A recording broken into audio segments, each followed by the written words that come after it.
Sa malayong kaharian ng Balinawak, isang lugar na nilulukob ng mahiwagang liwanag ng buwan at pinamumuguran ng mga di karaniwang nilalang, isinilang si Prinsipe Hirang, ang itinakdang tagapagmana ng trono ng mga engkanto.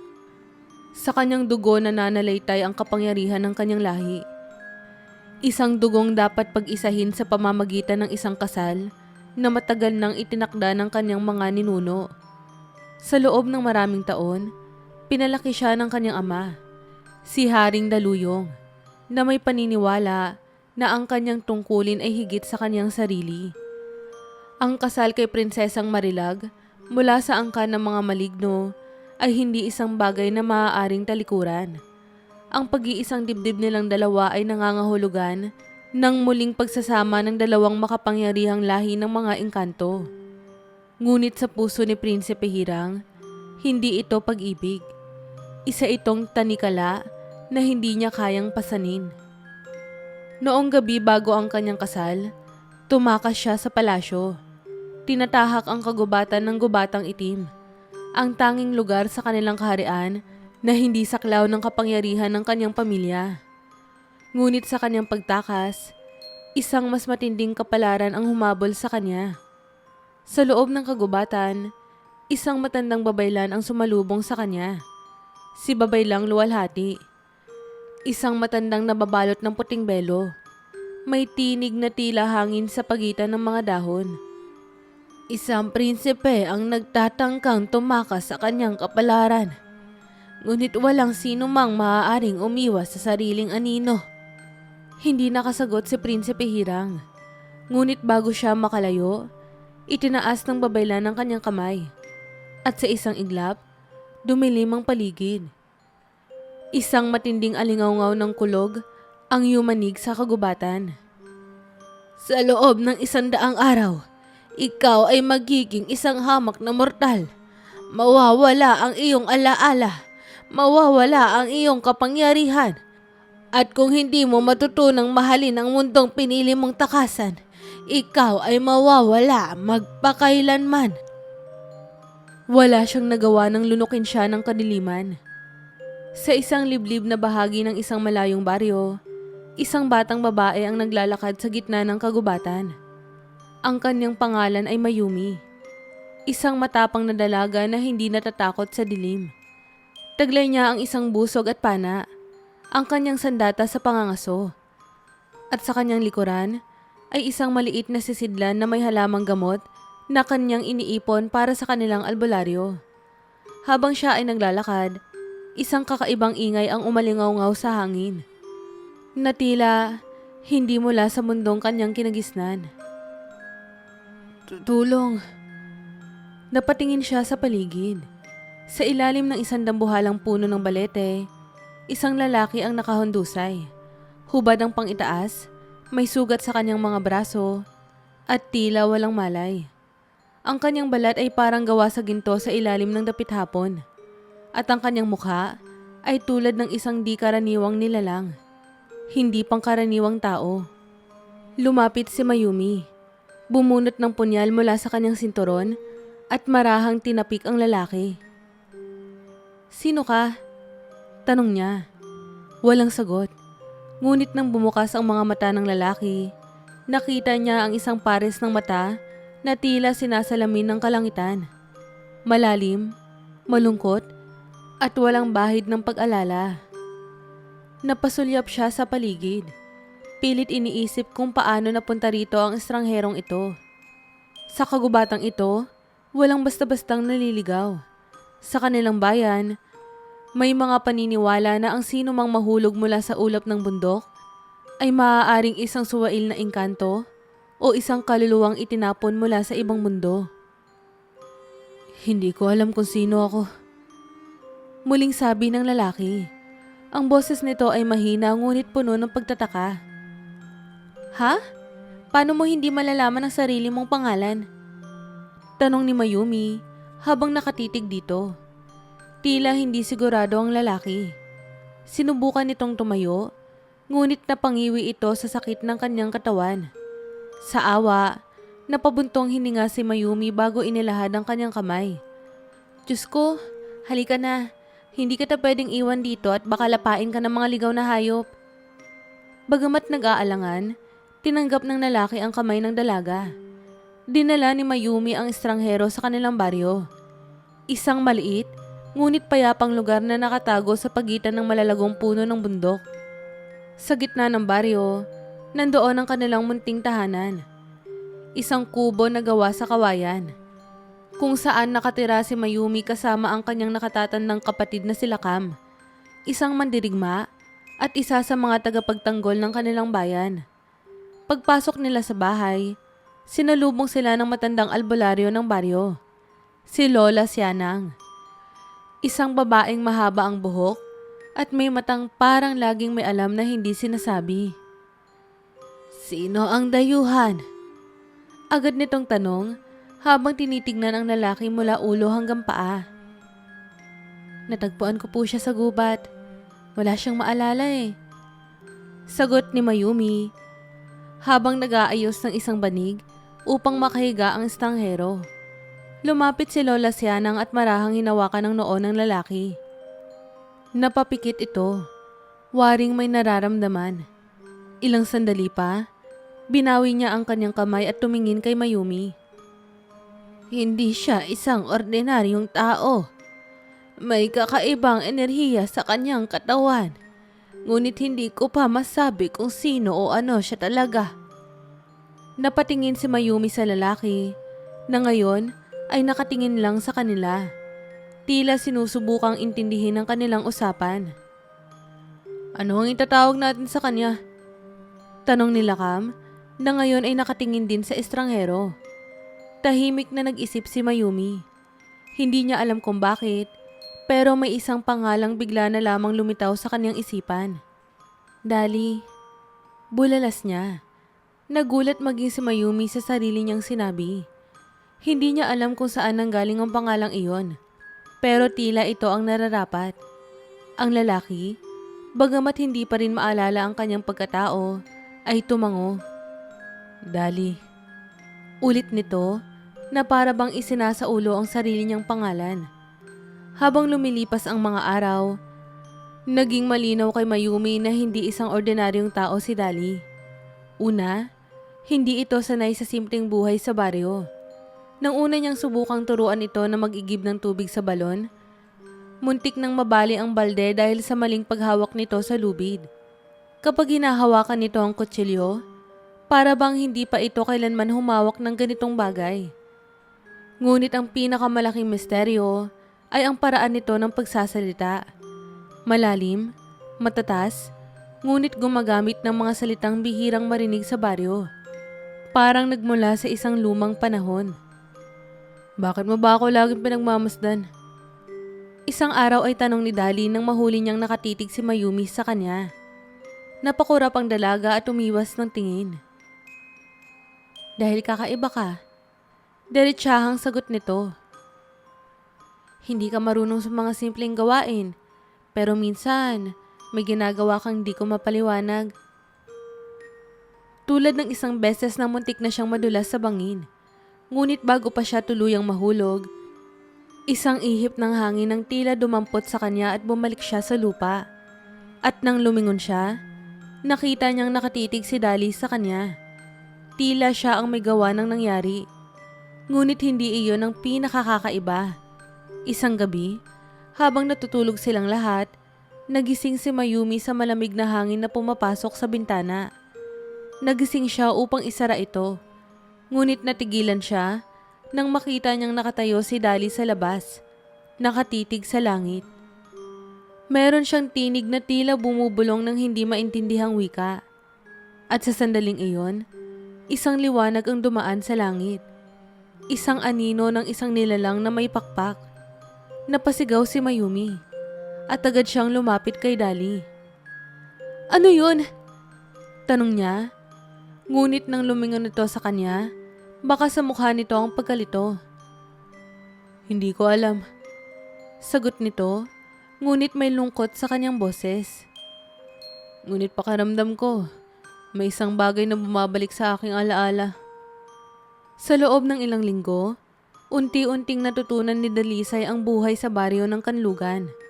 Sa tulong ni Mayumi, natutunan niyang mag-igib ng tubig, magtanim ng halamang gamot, at kahit papaano, mamuhay ng simple.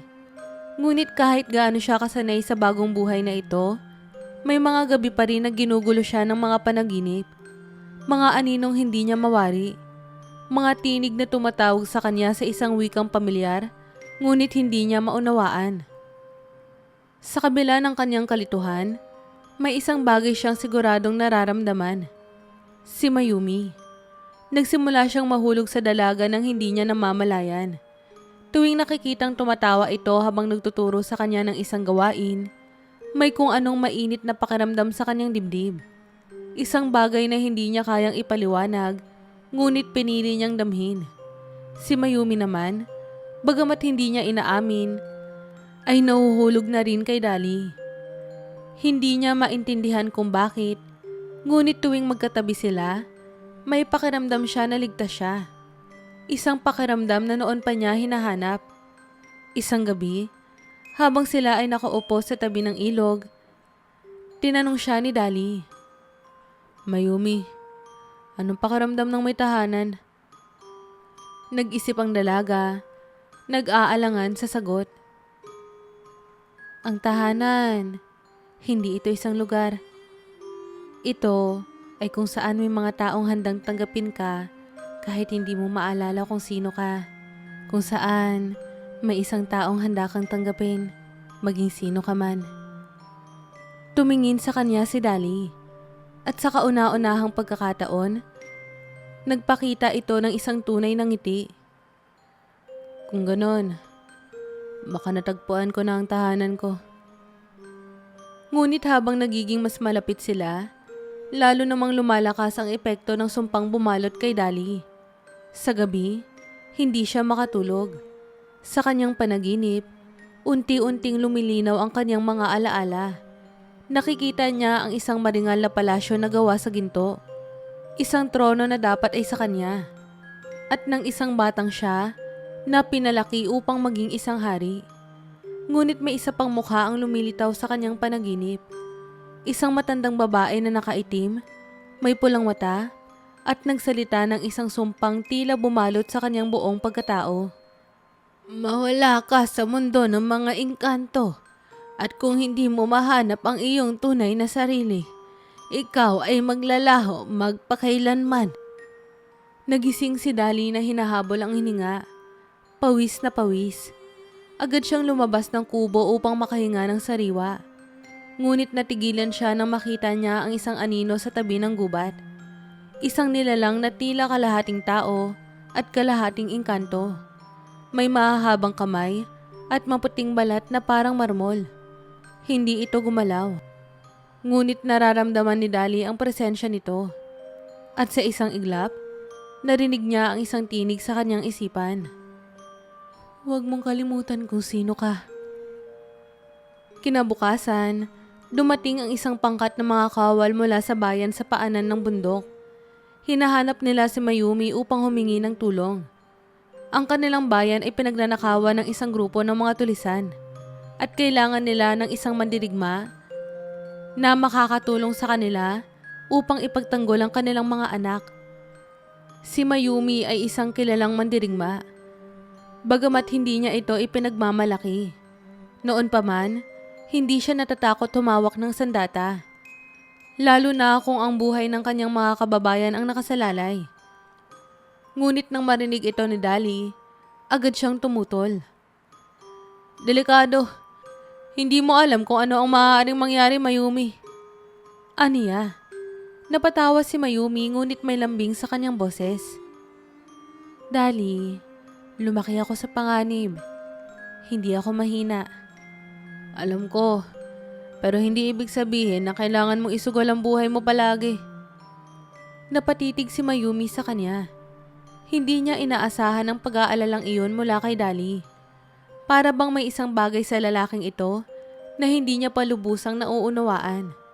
Sa huli, hindi napigilan ni Dali na sumama sa kanya. Kahit wala siyang maalala sa sarili niyang nakaraan, may isang bagay siyang tiyak. Hindi niya hayaang mapahamak si Mayumi.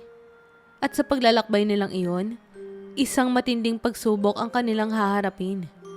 Dala ang kanilang mga sandata at tiwala sa isa't isa, naglakbay sina Mayumi at Dali, patungo sa bayan sa paanan ng bundok. Ang daan ay mahaba at mapanganib. Kailangang dumaan sa makapal na kagubatan at dumaan sa ilog na sinasabing tahanan ng mga engkantong hindi pala kaibigan sa mga mortal. Habang naglalakad, hindi mapigilan ni Dali ang matinding pakiramdam ng deja vu. Para bang narating na niya ang daang iyon noon. Ngunit sa ibang panahon. May naaalala ka ba? Tanong ni Mayumi nang mapansin ang malalim na iniisip ni Dali. Di ko alam. Sagot niya habang hinahaplos ang isang matandang puno ng balete. Pero may kung anong bumubulong sa akin na dapat akong bumalik dito. Hindi na nila ito pinagtuunan ng pansin. May mas mahalagang bagay silang kailangang gawin. Ang protektahan ng bayan mula sa mga tulisan. Ngunit isang bagay ang hindi nila alam. May ibang mata na nagmamasid sa kanila mula sa mga dilim.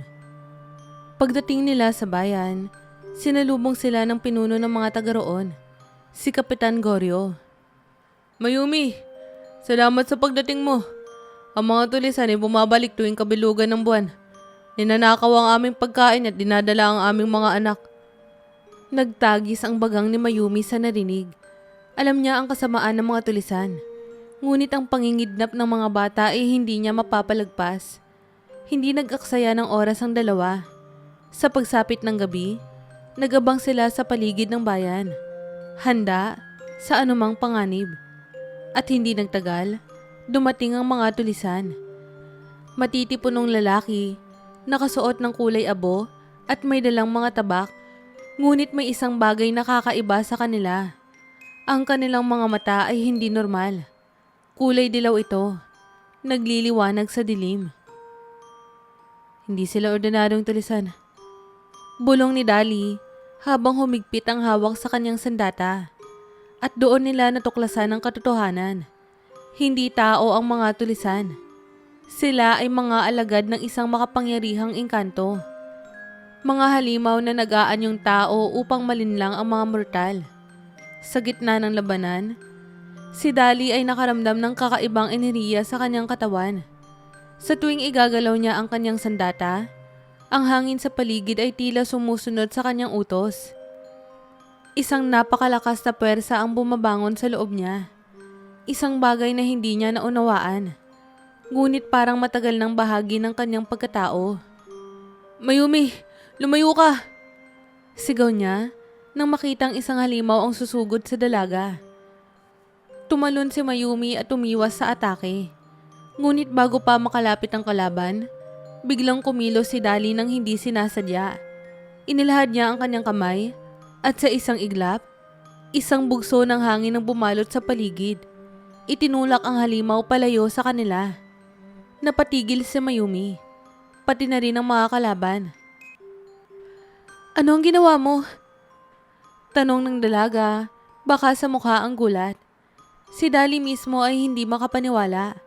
Ngunit bago pa siya makasagot, biglang may matinis na tinig na umalingaw-ngaw sa buong bayan. Natagpuan na kita, Prinsipe Hirang!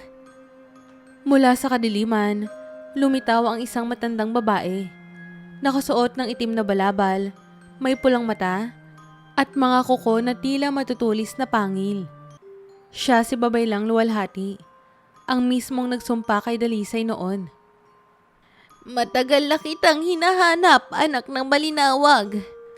Ngunit kahit ipagkaila mo pa ang iyong pagkatao, hindi ka makakatakas sa iyong tadhana.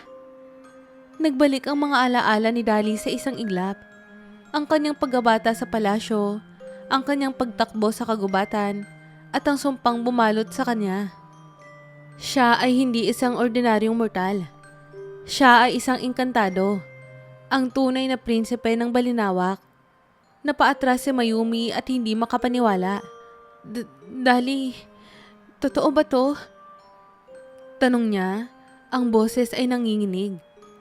Ngunit bago pa makasagot si Dali, Itinaas ng babaylan ang kanyang kamay at isang anino ang bumalot sa paligid. Oras mo nang bumalik, Prinsipe Hirang! Aniya, isang napakalakas na puwersa ang bumalot kay Dali. At bago pa siya makasigaw, isang liwanag ang lumamon sa kanya. Nagising si Mayumi sa lupa, nanghihina at nakatingin sa madilim na langit. Wala na si Dali. Napaluhod siya sa lupa, hindi alam kung ano ang gagawin. Hahanapin kita. Bulong niya habang pumapatak ang luha sa kanyang mga mata. Sa loob ng 100 araw, natutunan niyang mahalin si Dali. Ngunit sa isang iglap, nawala ito sa kanya. Ngunit hindi siya susuko. Gagawin niya ang lahat upang mabawi ang lalaking minahal niya. Kahit pa, mga hulugan ito ng pagpasok sa mundo ng mga engkanto. Nang mawala si Dali sa harapan ni Mayumi, para bang nawala na rin ang isang bahagi ng kanyang pagkatao. Ngunit hindi siya maaaring manatili sa lungkot. Kailangan niyang kumilos. Bumalik siya sa baryo, naglakad na tila wala sa sarili. Alam niyang hindi siya basta-basta makakapasok sa mundo ng mga engkanto. Hindi ito isang lugar na pwedeng tahakin ng sinumang mortal. Lalo pa, at puno ito ng mahika at panganib. Ngunit hindi siya natatakot. Sa loob ng maraming taon, pinalaki siya bilang isang mandirigma. At ngayon, gagamitin niya ang kanyang lakas, hindi para sa bayan kundi para sa isang bagay na hindi niya akalaing mararanasan niya. Para sa pag-ibig. Kung kailangang harapin ko ang buong mundo ng engkanto, gagawin ko. At kaya, nagtungo siya sa nag-iisang taong maaaring tumulong sa kanya. Si Lola Sianang, ang matandang albularyo ng baryo. Pagdating niya sa kubo ng albularyo, sinalubong siya ng isang malamig na tinig. Alam kong darating ka, anak. Ani Lola Sianang, habang hinahalo ang isang itim na inumin sa isang palayok. Alam kong handa kang isugal ang lahat para sa kanya. Lola Sianang, sabihin mo po sa akin kung paano po ako makakapasok sa mundo ng mga engkanto. Sagot ni Mayumi, ang kanyang mga kamay ay mahigpit na nakabilog sa kanyang kamao. Tumitig sa kanya ang matanda. Alam mo ba ang sino mang pumasok sa kaharian ng Balinawak nang walang pahintulot ay maaaring hindi na makalabas? Wala po akong pakialam. Isang matagal na katahimikan ang bumalot sa kanilang dalawa bago muling nagsalita si Lola Sianang. Kung ganon, sundan mo ako. Dinala siya ng matanda sa gilid ng gubat, kung saan may isang lumang puno ng balete. Sa ilalim nito, may isang bilog na bato na may mga ukit na sinuunang titik. Ito ang pintuang bawal. Ito ang tanging daan patungo sa mundo ng mga engkanto. Ngunit may kondisyon. Ang sino mang pumasok dito ay dapat may dalang alay. Ano pong klaseng alay? Isang bagay na pinakamahalaga sa iyo. Nag-isip si Mayumi. Ano ba ang pinakamahalagang bagay sa kanya? At noon niya napagtanto ang kanyang puso. Handa po akong isuko ang aking kalayaan, ang aking mortal na buhay, kung kinakailangan. Basta po, mahanap ko lang si Dali. Tumango si Lola Sianang. Kung ganyan ang iyong desisyon, huminga ka ng malalim at dumaan ka sa pintuang ito. Sa sandaling lumapit si Mayumi sa bilog na bato, isang bugso ng hangin ang bumalot sa kanya. Ang kanyang paningin ay biglang lumabo. At sa isang iglap, para siyang nilamon ng kadiliman. Nang imulat niya ang kanyang mga mata, nasa ibang mundo na siya. Ang kaharian ng Balinawak. Isang lugar na hindi maipaliwanag ng mga salita. Ang kalangitan ay kulay pilak. Ang lupa ay tila gawa sa malakaristal na marmol. Ang mga puno ay may gintong dahon. At ang hangin ay puno ng mahika. Sa malayo, nakita niya ang isang marangyang palasyo, ang tirahan ng mga engkanto. At doon sa loob ng palasyong iyon, naroon si Dali. o mas kilala sa kanyang tunay na pangalan, Prinsipe Hirang.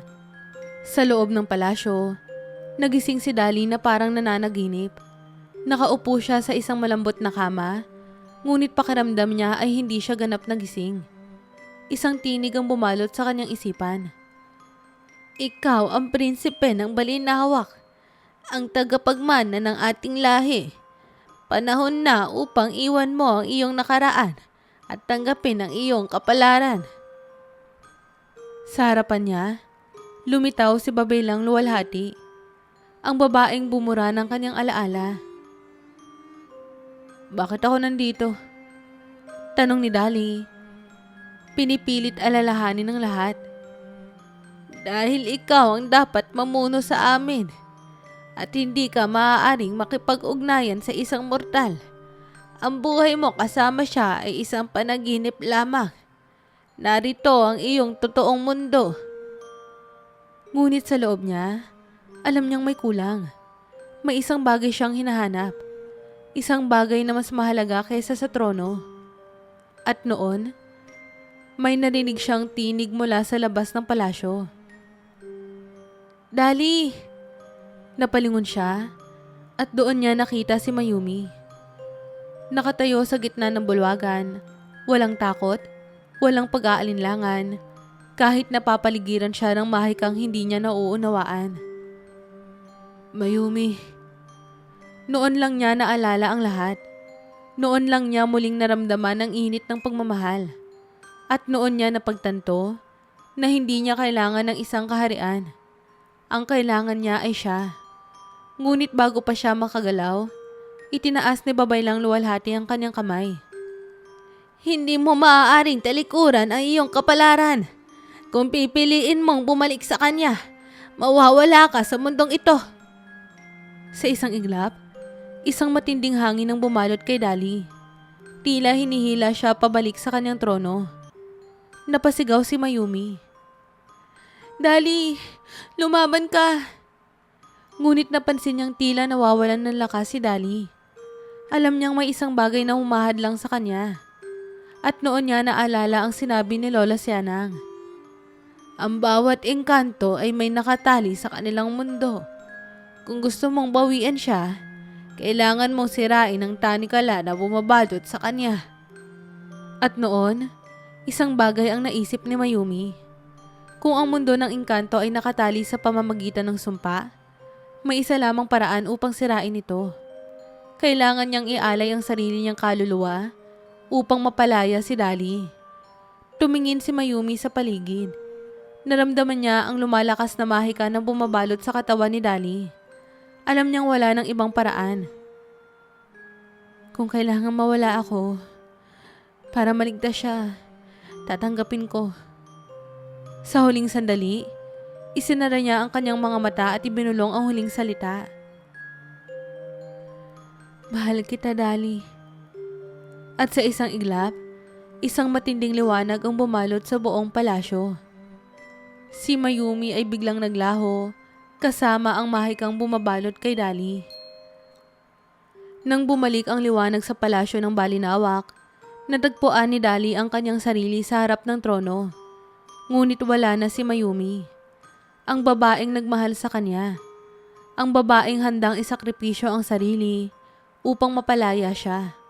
Wala na. Sa harapan niya ay nakatayo si Babaylang Luwalhati. Ngunit sa halip na mayabang ng ngiti, isang lungkot na ang bumalot sa kanyang mukha. Isinuko niya ang kanyang kaluluwa upang mapalaya ka sa sumpa. Isang bagay na hindi ko inaasahan mula sa isang mortal. Halika kayo, Prinsipe Hirang. Wika ng isa pang engkanto. Oras na upang tanggapin mo ang iyong tadhana bilang hari ng Balinawak. Ngunit hindi na nagdalawang isip si Dalisay. Hindi ko kailangan ng trono. Naglakad siya palayo sa palasyo, hindi inalintana ang mga tumatawag sa kanya. Ang tanging iniisip niya ay si Mayumi at kung paano niya ito babawiin. Ginugol ni Dali ang susunod na mga araw sa paglalakbay sa pagitan ng dalawang mundo, ang mundo ng engkanto at ng mortal, upang hanapin ang kaluluwa ni Mayumi. Pumunta siya sa ilog ng gunita kung saan sinasabing napupunta ang mga nawawalang kaluluwa. Ngunit wala doon si Mayumi. Pumunta siya sa gubat ng walang hanggan, kung saan iniingatan ng mga diwata ang alaala ng mga namatay. Ngunit wala pa rin doon si Mayumi. Sa huli, bumalik siya sa tanging lugar kung saan nagsimula ang lahat, sa balete. Ang pintuang nagdala kay Mayumi sa kanyang mundo. Doon, sa ilalim ng malamlam na liwanag ng buwan, ipinikit niya ang kanyang mga mata at buong pusong tinawag ang pangalan ng dalaga. Mayumi, pakiusap, bumalik ka na. At sa unang pagkakataon, tumugon ang hangin. Sa gitna ng katahimikan, isang malamig na ihip ng hangin ang bumalot kay Dalisay. Dahan-dahang lumitaw ang isang anino. Malabo sa una, ngunit unti-unting nagkaroon ng hugis. At nang muling lumitaw ang liwanag ng buwan, naroon siya. Si Mayumi. Nakatayo siya sa harap ni Dali, nakasuot ng isang puting kasuotan na tila hinabi mula sa mismong liwanag ng buwan. Ang kanyang mukha ay payapa, ngunit ang kanyang mga mata ay puno ng pagtataka. Dali? Bulong niya, na para bang hindi makapaniwala. Nang marinig ito ni Dali, hindi niya na napigilan ang kanyang sarili. Mabilis niyang nilapitan si Mayumi at niyakap ito ng mahigpit. Waring natatakot na muli itong mawala. Akala ko nawala ka na, bulong niya. Akala ko hindi na kita makikita ulit. Hindi ko rin alam kung paano ako bumalik. Sagot ni Mayumi habang mahigpit siyang nakayakap pabalik. Ang huling natatandaan ko lang, hiniling kong makasama kita muli. Sa kanilang paligid, unti-unting kumalat ang liwanag. Ang mga ugat ng balete ay tila nabuhay. Bumalot sa lupa at naglabas ng mga mumunting bulaklak na nagkikislapan. At noon nila naunawaan ang kanilang pagmamahal ang nagbasag sa sumpa. Matapos ang matagal na paglalakbay, nagpasya sina Dali at Mayumi na bumalik sa mundo ng mortal. Sa tulong ni Lola Sianang, muling nabuo ang buhay ni Dali bilang isang tao. Hindi bilang isang prinsipe, hindi bilang isang engkanto, kundi bilang isang simpleng lalaki na natuto na mahalin ang kanyang bagong tahanan. Nagpatuloy si Mayumi bilang isang mandirigma at tagapagtanggol ng kanilang baryo. Ngunit sa bawat laban na kanyang hinaharap, alam niyang hindi na siya nag-iisa. At isang araw, habang sila ay nakaupo sa tabi ng ilog, sa parehong lugar kung saan unang nagising si Dali sa mundo ng mga tao, tinanong siya ni Mayumi. Dali, kung hindi ka na bumalik sa kaharian ng Balinawak, ibig pa sabihin yan, iniwan mo na ang iyong pagiging engkanto? Tumingin si Dali sa kanya at ngumiti. Ang pagiging engkanto ay bahagi ng aking nakaraan, ngunit ikaw ang aking hinaharap, Mayumi. Hinawakan niya ang kamay ni Mayumi at sa ilalim ng mga bituin, nangako sila sa isa't isa. Hindi na muling magkakahiwalay. At sa gabing iyon, isang mahiwagang hangin ang dumaan sa kagubatan. Parang isang basbas mula sa mga engkanto. Tinatanggap ang desisyon ni Dali na mamuhay bilang tao. Hindi bilang prinsipe, kundi bilang isang lalaki na natutong magmahal.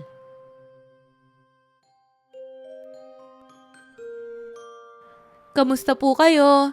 Muli, maraming salamat po sa pagsubaybay. Huwag niyo po sanang kalilimutang mag-like at mag-subscribe. Kamusta po sa mga subscribers ko dyan? At welcome po sa mga bago kong subscribers. Huwag po sana kayong magsasawang suportahan ng mga kwento ko. Hanggang sa muli po. Have a nice day.